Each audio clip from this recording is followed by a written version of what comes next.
Welcome to DRTV news. Malkajgiri municipal corporation Uppal circle పరిధిలో గట్కేసర్ 6వ division Congress party 6వ డివిజన్ అధ్యక్షులు బొక్క ప్రభాకర్ రెడ్డి ఆధ్వర్యంలో బ్రూక్ బ్యాండ్ కాలనీ మరియు ఎన్ఎఫ్సి నగర్ కాలనీలో పలు వీధులలో ఇంటింటికి తిరిగి ఎస్ఐఆర్ కార్యక్రమంలో పాల్గొన్న మేడ్చల్ నియోజకవర్గ ఎస్ఐఆర్ సమన్వయకర్త శ్రీ గజ్జల కాంతం ముఖ్య అతిథిగా పర్యవేక్షించారు. ఈరోజు మల్కాజ్గిరి మున్సిపల్ కార్పొరేషన్ గట్కేసర్ 6వ డివిజన్ పరిధిలో నిర్వహించిన స్పెషల్ ఇంటెన్సివ్ రివిజన్ కార్యక్రమంలో గట్కేసర్ మాజీ chairperson Shrimati Mulli Pavani Jangaiah Yadav, Gaddi Annaram market committee director Marchandareddy 6వ division SIR incharge Mohammad Pasha, AERO Venugopal, Ashwin Sairaj, మాజీ కౌన్సిలర్లు కడపుల్ల మల్లేష్, కుతాడి రవీందర్, మాజీ ఎంపీటీసీ జంపాల రమేష్, మాజీ రైతు సమన్వయ కమిటీ అధ్యక్షులు అంజిరెడ్డి, మాజీ వార్డు సభ్యులు బర్ల దేవేందర్ ముదిరాజ్, రహీంభాయ్, వెంకట్ నారాయణ, గట్కేసర్ మున్సిపల్ యూత్ కాంగ్రెస్ అధ్యక్షులు బొక్క సంజీవరెడ్డి, కిష్టాపూర్ యూత్ కాంగ్రెస్ అధ్యక్షులు సాయి యాదవ్, మాజీ TPCC social media coordinator Mohammed Abdul Khayyum,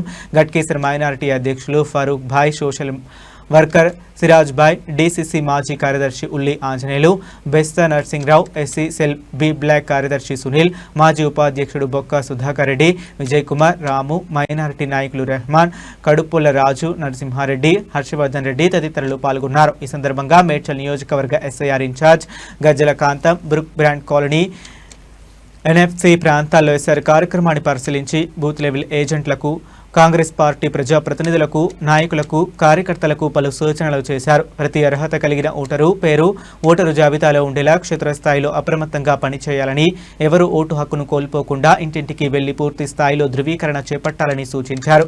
Congress party ప్రజాప్రతినిధులు, నాయకులు, కార్యకర్తలు సమన్వయంతో పనిచేయాలని, ఎస్ఐఆర్ కార్యక్రమాన్ని విజయవంతం చేయాలని పిలుపునిచ్చారు. ఈ కార్యక్రమంలో ఇందిరమ్మ కమిటీ సభ్యులు, నాయకులు, కార్యకర్తలు, యువకులు, మైనారిటీ నాయకులు, మహిళలు తదితరులు పాల్గొన్నారు. బిఎల్ఓ బిఎల్ఏ ఇది తెలంగాణ రాష్ట్ర ప్రభుత్వము సీరియస్గా తీసుకున్నారు. ఇక్కడ రాష్ట్ర వ్యాప్తంగా కూడా మరి మా ముఖ్యమంత్రి రేవంత్ రెడ్డి గారు, మా పిసిసి అధ్యక్షులు మహేష్ కుమార్ గౌడ్ గారు మరి ఇక్కడ రాష్ట్ర వ్యాప్తంగా కూడా నిజమైన ఓట్లను తెలంగాణ వాసులు, తెలంగాణ బిడ్డలను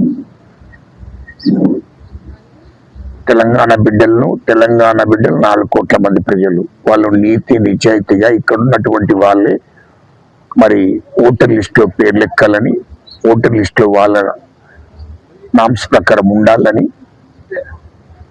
అదేవిధంగా ఇతర రాష్ట్రాల నుంచి వచ్చినటువంటి వాళ్ళను ఇక్కడ కొన్ని దొంగ ఓట్లను చేర్చుకున్నటువంటి అవన్నిటి కూడా తీసేయాలనేది రాష్ట్ర ప్రభుత్వం, రాష్ట్ర ఎన్నికల కమిషన్ ఆదేశాలు. కాబట్టి మా ముఖ్యమంత్రి రేవంత్ రెడ్డి గారు అలాంటి దొంగ ఓట్లు కానీ, అదేవిధంగా ఇతర రాష్ట్రాల నుంచి వచ్చి ఇక్కడ ఓట్లను చేర్పించుకోవడం కరెక్ట్ కాదు. ఆ ఓట్లన్నీ కూడా ఏరివేత కార్యక్రమం జరుగుతుంది. కాబట్టి ఈ యొక్క మేడ్చల్ నియోజకవర్గంలో కూడా మరి దాదాపు 40 నుంచి 50,000 ఓట్లను ఇతర పార్టీలు వాళ్ళు గెలుపు కోసం ఎక్కించుకున్నటువంటి దొంగ ఓట్లను తీసేయడం జరిగింది. ఇప్పుడు అన్ని బూతులలో తిరగడం జరుగుతుంది. ఈ మేడ్చల్ నియోజకవర్గంలో అన్ని బూతులకు తిరగడం జరుగుతుంది. అందులో భాగంగానే మరి గట్కేసరి డివిజన్ కు రావడం జరిగింది. డివిజన్ అధ్యక్షులు ప్రభాకర్ రెడ్డి గారు,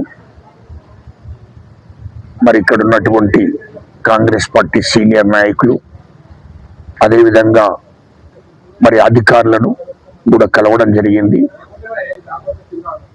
వాస్తవానికి మా కాంగ్రెస్ పార్టీ ఈ యొక్క మేడ్చల్ నియోజకవర్గం సంబంధించిన డివిజన్ అధ్యక్షులు మరి సీనియర్ నాయకులందరూ కూడా బాగా పనిచేస్తున్నారు.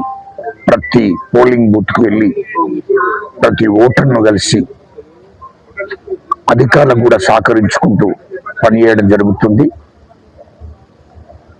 అందులో భాగంగానే మరి ఈ నియోజకవర్గంలో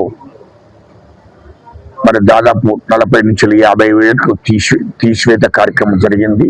ఇక్కడ మేడ్చల్ నియోజకవర్గానికి సంబంధించినటువంటి ఓటర్స్ ఎవరైతే ఉన్నారో నిజమైన ఓట్లనే ఓటర్ లిస్టులో చేర్పించడం జరుగుతుంది. దానికి సంబంధించిన అధికారులు, ముఖ్యంగా ఇక్కడ ఉన్నటువంటి తహసీల్దార్లు, మరి అక్కడ ఉన్నటువంటి అధికారులు, ప్రభుత్వ అధికారులు, వాళ్ళకు మొదలు మేము మా ముఖ్యమంత్రి గారి తరఫున, మా ప్రభుత్వం తరఫున వాళ్ళకు థ్యాంక్స్ చెప్తున్నాం. ఎందుకంటే వాస్తవంగా ఇక్కడున్నటువంటి నిజంగా నివసిస్తున్నటువంటి ఈ మేడ్చల్ నియోజకవర్గంలో నివసిస్తున్నటువంటి ఓటర్స్ నే చేర్పిస్తున్నారు. ఈ యొక్క నియోజకవర్గంలో 50,000 ఓట్లను తీసేయడం జరిగింది, దొంగ ఓట్లను. దీనికి పూర్తిగా అధికారులు పూర్తిగా రాత్రింబగలు శ్రమిస్తున్నారు. మరి అధికారులకు నేను థ్యాంక్స్ చెప్పుకోవడం జరుగుతుంది.